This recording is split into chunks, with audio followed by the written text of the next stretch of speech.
الحمد للہ الکبیر المتعال نصلی و نسلم علی سید الانس والجان۔ قرآن حکیم کلاس کے طلباء و طالبات، السلام علیکم ورحمۃ اللہ وبرکاتہ۔ آج ہم سورۃ الروم کی نشست نمبر 2 میں حاضر خدمت ہیں۔ آج ہم انشاءاللہ 8 سے لے کر 19 تک ان آیات کو سمجھیں گے۔ ان آیات میں خصوصی طور پر آپ کے سامنے یہ بات آئے گی کہ اللہ مختلف چیزوں کی طرف غور و فکر کرنے کی دعوت دے رہے ہیں۔ اس دعوت فکر سے مقصود یہ ہوگا کہ لوگوں کے عقائد اور نظریات درست ہو جائیں۔ عقائد اور نظریات اور سوچنے کے انداز جب بدل جاتے ہیں نا، تو عملی زندگی کے اندر ایک نمایاں تبدیلی آتی، تو اس سے انسان کے عقائد و نظریات اور سوچنے کے انداز بھی بدل جائیں گے، اور جب یہ بدل جائیں گے تو عملی زندگی میں بھی نمایاں تبدیلی دیکھنے میں آئے گی۔ تو آیت نمبر 8 کی طرف دیکھیں گے سب سے پہلے کہ اللہ اس میں کس چیز کی طرف دعوت غور و فکر دے رہے۔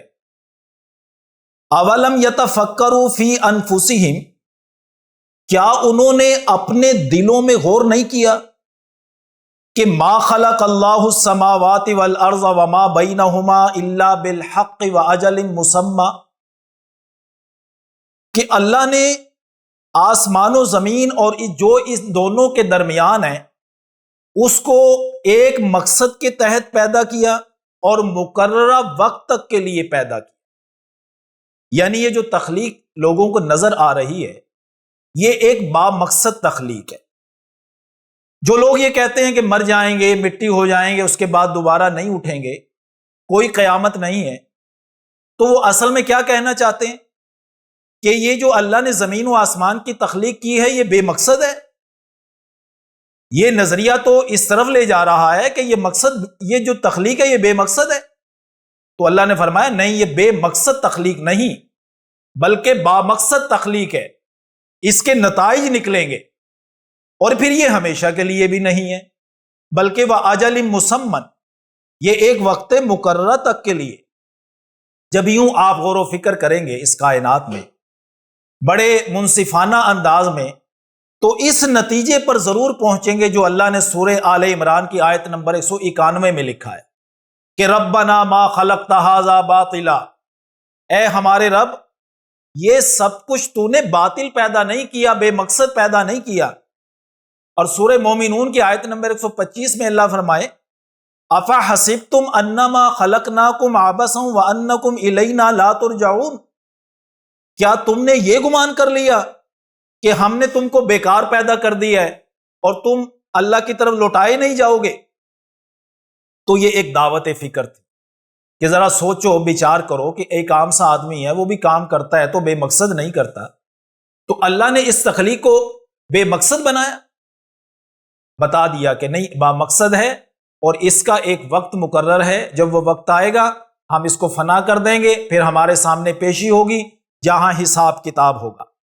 وَإِنَّ كَثِيرًا مِّنَ النَّاسِ بِلِقَاءِ رَبِّهِمْ لَكَافِرُونَ، اور لوگوں کی اکثریت اپنے رب کی ملاقات کا انکار کرنے والی ہے۔ ہم بحیثیت مسلمان منکر تو نہیں ہیں آخرت کے، لیکن جو چیز نظر آ رہی ہے وہ یہ ہے کہ ہم غافل ضرور ہیں۔ ہماری غفلت کی علامت کیا ہے؟ ہمارا تمام تر جو فوکس ہے وہ دنیا کے اوپر ہے، آخرت کے لیے جد و جہد اور کوشش کم ہی لوگ کر رہے ہیں۔ اب اگلی آیت میں ایک اور دعوت فکر ہے، سوچ بچار کریں، دیکھیں، غور کریں۔ اولم یسیروا فی الارض فینظروا کیف کان عاقبۃ الذین من قبلہم، کیا نہیں سیر کی انہوں نے زمین میں، پھر وہ دیکھتے کہ جو ان سے پہلے لوگ تھے ان کا کیسا انجام ہوا۔ تو یہ دیکھیے آثار قدیمہ، جتنے بھی کھنڈرات ہیں، جو ہلاک شدہ بستیاں ہیں، ان کے کھنڈرات ابھی موجود ہیں نا، ان کی طرح غور و فکر کریں۔ یہ جو آثار قدیمہ ہیں یہ بولنے والی تاریخ ہے، یہ بولنے والی ہسٹری ہے، یہ لکھی ہوئی تاریخ کی نسبت زندہ تاریخی آثار کا مطالعہ جو ہے یہ زیادہ دانائی اور بینائی اور سامان عبرت فراہم کرتا ہے۔ اس کی طرف غور و فکر کی دعوت دی جا رہی ہے۔ تو یہ جو پہلے لوگ تھے ان کا کیسا انجام ہوا؟ اب ان پہلے لوگوں کی کچھ اللہ باتیں بھی ذکر کر رہے ہیں کہ ان کو قوت کیسی حاصل تھی، انہوں نے زمین کو کیسے آباد کیا، کتنی ترقی کی۔ کانوا اشد منہم قوتا، وہ ان کی نسبت زیادہ قوت میں تھے۔ اہل مکہ تو اتنے قوت میں تھے ہی نہیں جتنے وہ پچھلے لوگ گزر چکے، قوم عاد و سمود، قوم فرعون، قوم سبا، کتنی خوشحالیاں تھیں۔ وآثاروا الارض، اور انہوں نے زمین کو پھاڑا، یعنی اس سے چشمے، معدنیات، زراعت میں بڑی ترقی کی۔ وَعَمَرُوهَا أَكْثَرَ مِمَّا عَمَرُوهَا، اور ان سے زیادہ اس زمین کو آباد کیا۔ وَجَاءَتْهُمْ رُسُلُهُمْ بِالْبَيِّنَاتِ، اور آئے تھے ان کے پاس ان کے رسول کھلی نشانیاں لے کر، یعنی ان کے پاس قوت بھی تھی، انہوں نے زمین میں بڑی ترقی بھی کی، انہوں نے زمین کو آباد بھی کیا۔ لیکن اللہ کو صرف اتنا تو مطلوب نہیں تھا نا، اللہ نے رسول بھیجے کہ یہ سب کچھ تمہارے پاس موجود ہے، لیکن تم نے اس کے اندر جو زندگی گزارنی ہے وہ آسمانی اصولوں کے مطابق گزارنی۔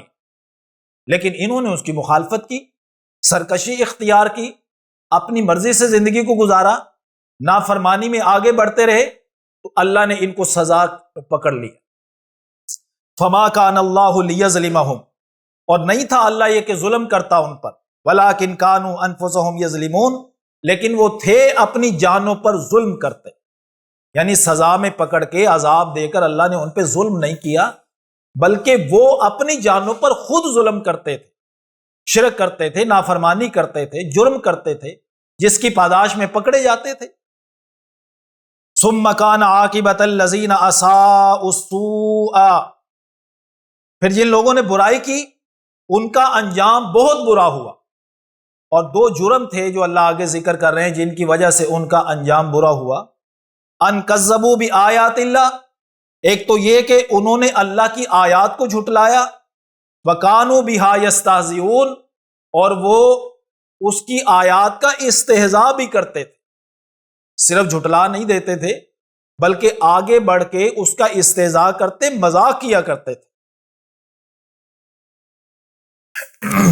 اب اگلی آیت میں اللہ ان لوگوں کو دعوت فکر دے رہے ہیں جو دوبارہ پیدا ہونے کو ناممکن سمجھتے ہیں۔ اللہ یبدأ الخلق ثم یعیدہ ثم الیہ ترجعون، اللہ تو وہ ہے جس نے ابتداءً پیدائش کی ہے، ثم یعیدہ، پھر وہی اس کو پیدا کرے گا، پھر اسی کی طرف تم لوٹائے جاؤ گے۔ یعنی تمہیں یہ ماننے میں کیوں مشکل ہو رہی ہے کہ اللہ دوبارہ نہیں پیدا کر سکتا؟ پہلی مرتبہ جو اس نے پیدا کیا ہے کیا وہ دوبارہ پیدا نہیں کر سکتا؟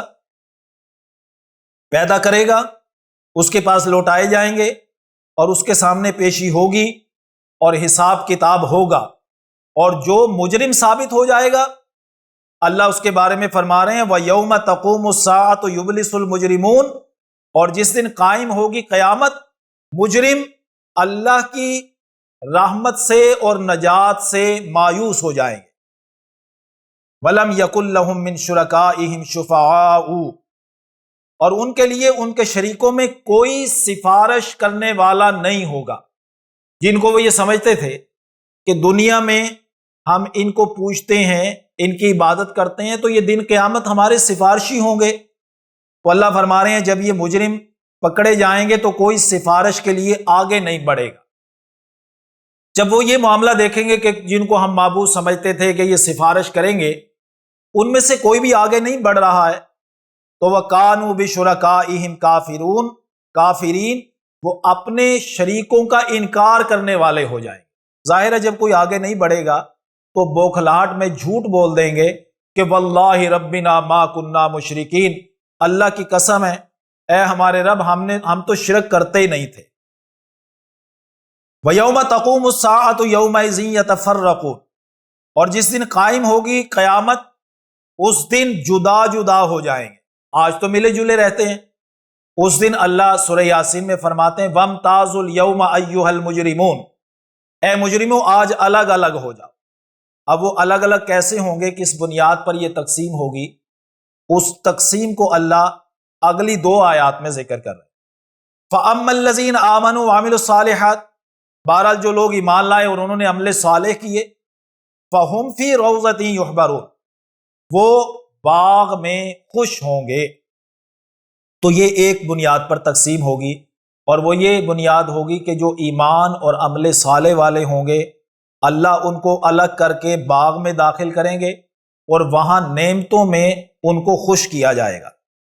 اور دوسرا طبقہ جو تقسیم کیا جائے گا وہ یہ ہوگا وَأَمَّا الَّذِينَ كَفَرُوا وَكَذَّبُوا بِآيَاتِنَا وَلِقَاءِ الْآخِرَةِ، جن لوگوں نے کفر کیا، جھٹلایا ہماری آیات کو اور آخرت کی ملاقات کو، فَأُولَٰئِكَ فِي الْعَذَابِ مُحْضَرُونَ، یہی لوگ عذاب میں حاضر کیے جائیں۔ تو یہ 2 تقسیم ہو جائیں گے۔ تو یوں اللہ نے دلائل اور حقائق کی روشنی میں نظریہ پختہ کر کے اس طرف توجہ دلوا دی کہ وہ ایسا قادر مطلق ہے کہ ہر قسم کے تغیر کرنے کی پوری صلاحیت اور قدرت رکھتا ہے۔ تو اس لیے اب آگے اللہ حکم دے رہے ہیں کہ فَسُبْحَانَ اللَّهِ، اللہ کی پاکی بیان کرو۔ کب کب پاکی بیان کریں؟ حِینَ تُمْسُونَ وَحِینَ تُصْبِحُونَ، جب تم شام کرتے اور جب تم صبح کرتے ہو۔ تو یہ تمسون سے مراد 2 نمازیں مغرب اور عشاء کی، اور تصبحون سے نماز فجر مراد ہے۔ جب پاکی بیان کرنے کی بات آئی تو درمیان میں ایک جملہ معترضہ آیا کہ جہاں پاکی بیان کرتے ہو وہاں اللہ کی حمد بھی بیان کرو، وَلَهُ الْحَمْدُ فِي السَّمَاوَاتِ وَالْأَرْضِ، اور اسی کے لیے تعریفیں آسمانوں میں بھی اور زمین میں بھی۔ تو سبحانہ، پاک ہونا، اس کا مطلب تو یہ ہے کہ ہر عیب، کمزوری، نقص اور شریکوں سے پاک ہے، اور حمد کا معنی ہے ہر خوبی، کمالات اس کا وہ مالک ہے۔ تو جہاں پاکی بیان کرو وہاں حمد بھی بیان کرو۔ تو پاکی بیان کرنی ہے صبح کے وقت، شام کے وقت، تو اس میں 2 نمازیں ذکر کر دی، مغرب، عشاء اور نماز فجر، یہ 4 نمازیں، 3 نمازیں ہو گئی۔ اب آگے 2 نمازوں کا اور ذکر کر دی، وَعَشِيًّا وَحِینَ تُظْہِرُونَ، اور پاکی بیان کرو دن ڈھلنے کے وقت یعنی نماز عصر کے وقت، اور جب تم ظہر کرتے ہو یعنی نماز ظہر کے وقت۔ تو اگر کوئی کہے کہ نماز 5 نمازوں کی دلیل قرآن سے، تو یہ وہ 2 آیات ہیں جس میں 5 نمازوں کی دلیل آ چکی ہے قرآن میں۔ آگے فرمایا یخرج الحی من المیت ویخرج المیت من الحی، نکالتا ہے زندہ کو مردہ سے اور نکالتا ہے مردہ کو زندہ سے، ویحیی الارض بعد موتها، اور زندہ کرتا ہے زمین کو اس کی موت کے بعد۔ تو کتنے اپوزٹ کمالات موجود ہیں، چاہے تو زندہ سے مردہ کو نکال دے، چاہے تو مردہ سے زندہ کو نکال دے، یہ بہت بڑے کمالات کی علامت ہے۔ تو جو اللہ یہ سب کچھ کر رہا ہے، کیا وہ تمہیں دوبارہ پیدا نہیں کر سکتا؟ یہی دلیل اللہ پیش کر رہے ہیں، وَكَذَلِكَ تُخْرَجُونَ، اسی طرح تم نکالے جاؤ گے۔ جو اللہ مردہ زمین کو زندہ کر سکتا ہے، آج تم مشاہدہ کر رہے ہو، تو کیا وہ تمہیں دوبارہ قبروں سے اٹھا کر زندہ کر کے ہم نے اپنے سامنے پیش نہیں کر سکتا؟ فرمایا کذالک تخرجون، اسی طرح تم نکالے جاؤ گے۔ تو یوں ان آیات میں کئی چیزوں پر اللہ نے دعوت فکر دی تاکہ عقائد و نظریات اور سوچنے کے انداز بدل جائیں، اور اس کے بعد پھر انسان کی زندگی میں، عملی زندگی میں ایک نمایاں تبدیلی نظر آئے کہ وہ خالص اللہ کا ہو جائے، اور جو کچھ اللہ نے اپنے پیغمبر صلی اللہ علیہ وسلم پر قرآن و سنت ایک ہمیں عطا کیا ہے اس پر عمل پیرا ہونے کی وہ پوری کوشش میں پھر مصروف ہو جائے گا۔ آج کی نشست کی جو آیات ہیں وہ مکمل ہو چکی، اگلی نشست تک کے لیے اجازت دیجیے۔ السلام علیکم ورحمۃ اللہ وبرکاتہ۔